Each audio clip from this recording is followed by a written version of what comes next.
ปลูกไม่ใช่ของน้ำ นี่นะอยากได้ดอกไม้อันนี้นะแมวตัวนี้นะยังว่าคือสิเพดีป่ะเนาะ ขึ้นปลูกที่นั่นนะแม่เนาะ เด็มันเกิดอยู่หันตามหินตามอย่างอยู่พี่นะป่านะ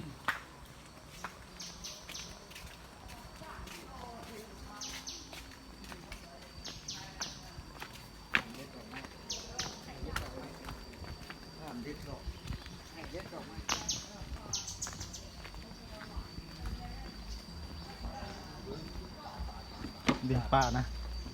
ปะมันปลูก แกะดู ปลาธรรมชาติปะ ปลาธรรมชาตินี่แหละ ป่าธรรมชาติ